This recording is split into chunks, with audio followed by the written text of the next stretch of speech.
So guys, today back from another video on the channel. Today we're going to be looking at the predicted team for the Newcastle United vs West Ham game. It's on Saturday, 3 o'clock kick-off at St James's Park. I'll be there vlogging the game like normal. The vlog will be out around 5:30 on the channel, so make sure to turn notifications on the channel so you know when it's out. But we've got the predicted team behind me. Let's start talking about Newcastle United and let's see who I've predicted to play. So this is the team that I'm predicting. It's exactly the same team that was played for the Burnley game. Devabga, Yedlin, Clark and left back who will be captain. Shaw, Fernandez, Diarme, Key, Richie, Kennedy, Perez and Rondon. So we're going to be starting off with a player who was absolutely outstanding on Monday night and he cannot get taken out of the team. Is Key. With how good Shelby is, or how good any other player, you cannot take Diarme or Key out of the game. You really cannot. Diarme this season, 110 tackles, right? And it's good to have that defensive player because say if you put Shelby in that role, and they're attacking in this position, right? Key won't really drop back because he knows that he's got Diarme there, and Shelby just never comes back when they're attacking anyways. So it's good to have that player like Diarme who can come back, defend, do his work, and them two have been outstanding since they've came in for the Bournemouth game and the Burnley game. DeAndre Yedlin, as I said in my looking at West Ham video, make sure to check it out if you haven't watched it. He's got Felipe Anderson, who's a very skillful player.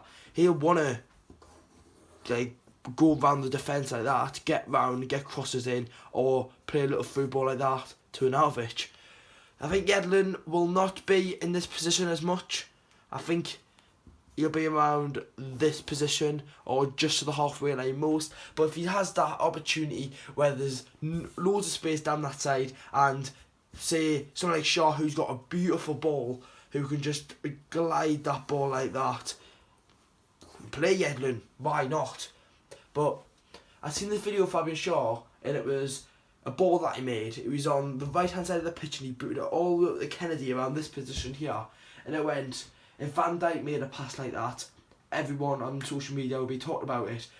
Fabian Shaw done it and no one said anything. So Fabian Shaw for me, kind of get taken up the side. If Lascelles is fit or not, you've got to play them too because they were outstanding at Burnley.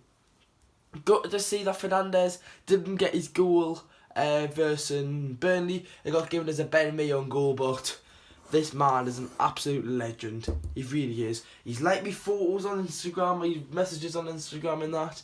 He's an absolute legend, right? He can defend, he'll try, he'll do absolutely everything to do it. And he's the best signing we've probably made in quite a long time. Martin Devabga, Fernandez have been absolutely fantastic since we've signed them.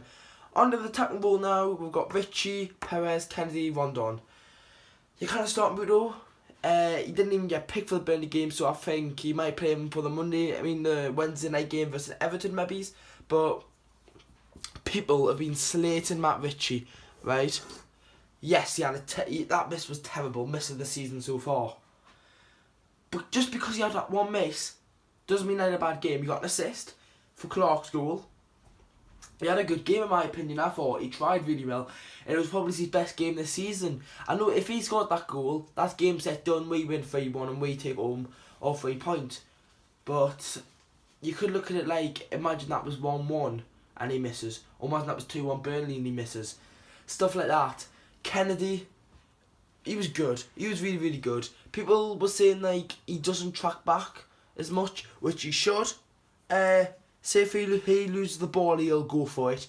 But say if the team come back, him and Rondon will be the furthest up players for Newcastle. So if he loses the ball, he'll challenge for it and win it back. But in that Burnley game, as you may have seen, Clark had a little bit of trouble around the back. Key was helping him, Diarme was helping him, but not much Kennedy. So attacking wise, Kennedy's fantastic, as we know, with his skills and such. Maybe just needs to come back this position and just try and defend. Now to Salomon Rondon, and Perez as well. So start with Perez since he's playing in behind him. We'll start with that. So Perez had an okay game first in Burnley.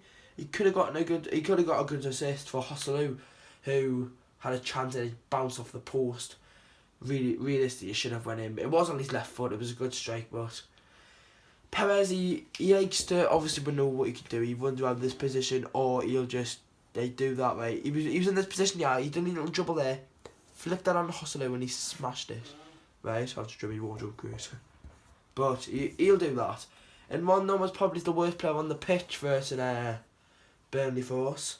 He wasn't great, he really wasn't, but let's see what we can do on the weekend. So thanks for watching the video, people. It would have been like if you could hit the like button, subscribe if you're new, and yes, I'll see you for the West Ham game on Saturday, and the video tomorrow should be good as well. So yeah, thanks for watching, goodbye.